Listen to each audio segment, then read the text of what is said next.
A Pequena Sereia, de Hans Christian Andersen.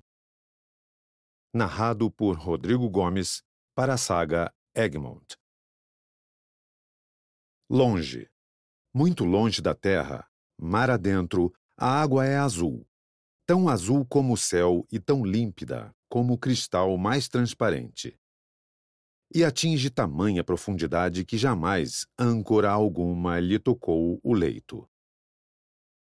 E é lá, no seio profundo das águas, que vive o povo do mar.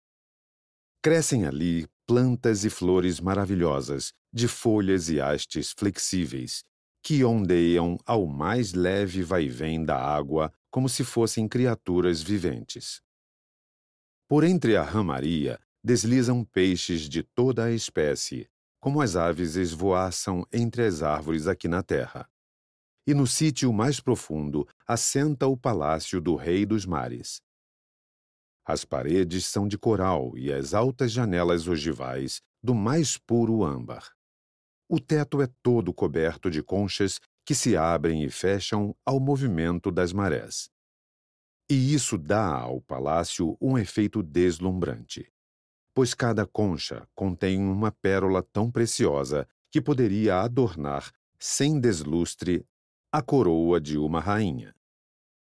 O Rei dos Mares enviuvara havia muitos anos, e sua velha mãe é quem lhe dirigia a casa. Dama de grande sabedoria era ela, sem dúvida nenhuma, mas dotada também de um orgulho desmedido pela nobre estirpe de que descendia. Ocupava tão grau na escala hierárquica que usava 12 pérolas na cauda, ao passo que outras pessoas, também de nobre nascimento, só podiam usar 6.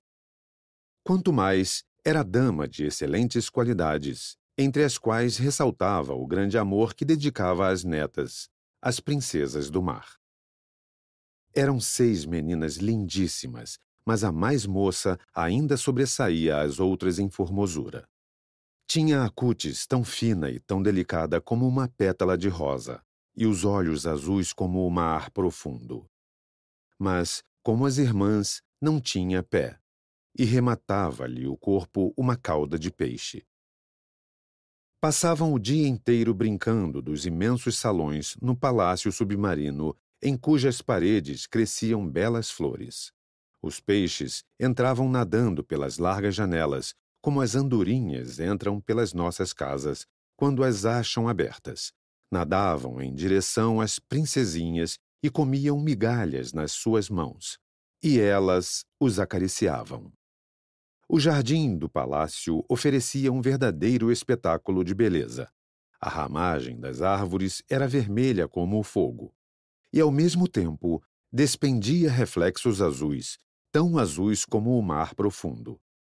Os frutos brilhavam como o ouro, e as flores desprendiam chamas. E os galhos estavam sempre ondulando.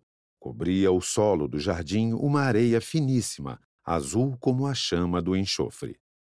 E tudo era iluminado por uma luz azulina maravilhosa. Mas parecia que os seres estavam suspensos no ar, envoltos em céu, do que mergulhados no fundo do mar. E quando não soprava vento algum, via-se o sol lá em cima como uma resplandecente flor vermelha. Cada princesinha tinha no jardim o seu recanto, onde podia semear e plantar o que mais lhe agradasse. Uma semeou flores, formando um desenho de modo que, quando crescessem as plantas, apresentariam a forma de uma baleia. Outra preferiu a figura de uma sereia mesmo. Mas a menorzinha deu ao seu canteiro o formato do sol e semeou nele somente flores da cor de seus raios, conforme os via de dentro da massa líquida e azulada. Era uma criança singular, silenciosa e pensativa. E enquanto as irmãs se entusiasmavam com os pequenos objetos que encontravam, provenientes de navios naufragados, ela apenas se interessava, além das suas flores chamejantes que se assemelhavam ao sol lá de cima, por uma estátua de mármore que algum naufrágio atirou ao fundo do mar, e que representavam um belo mancebo. Plantou junto da estátua um salso-chorão vermelho, e quando a árvore cresceu e deu sombra à linda estátua, seus galhos desciam até o fundo, tocando as areias azuis e projetando uma sombra cor de violeta. E as sombras dançavam no fundo como os ramos dentro d'água, dando a impressão de que a copa brincava com as raízes.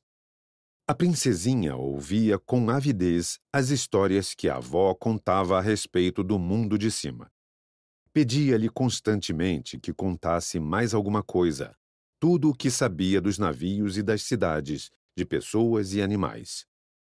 Maravilhava-se de saber que as flores da terra exalam perfumes, pois que as do mar não têm cheiro algum. E os bosques são verdes, e gostava, sobretudo, de ouvir contar dos peixes de cima, que andam esvoaçando por entre as árvores e cantam com voz tão suave que encantam a quem os ouve.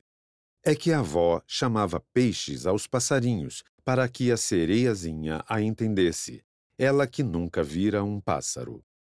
Quando tiveres 15 anos, dizia a avó, subirás à superfície.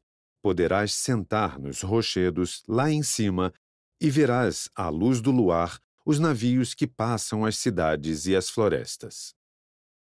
No ano seguinte, a mais velha completou 15 anos. Cada uma das irmãs era mais moça que a precedente, justamente 1 ano, de modo que a menor ainda teria que esperar 5 para subir à tona d'água e ver como era o nosso mundo, o dos humanos. Entretanto, a mais velha prometeu às irmãs contar o que mais lhe interessasse, o que visse de mais lindo no primeiro dia, porque a avó certamente não tinha contado tudo, e elas ansiavam por conhecer todos os aspectos da terra. Nenhuma, entretanto, desejava tão ardentemente subir à tona como a menor, a que tinha de esperar mais tempo e que era tão reservada e pensativa. Costumava ela ficar à noite à janela e via então os peixes que nadavam, agitando as águas azuis com a cauda e as barbatanas. Via também a lua e as estrelas, que lá dentro d'água pareciam mais pálidas, mas maiores do que nós a vemos daqui.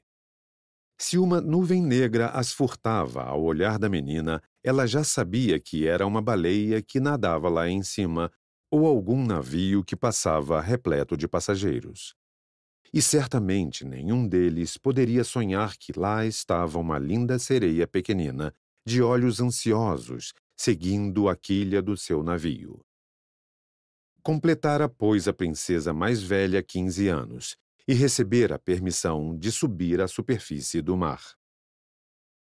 À volta tinha 1001 coisas para contar, mas o que lhe parecia mais belo era ficar sentada na areia da praia ao luar, contemplando a grande cidade que se entendia não muito distante, toda pontilhada de luzes que brilhavam como estrelas, e ouvir os sons da multidão, e ver os altos campanários, e ouvir o repique dos sinos.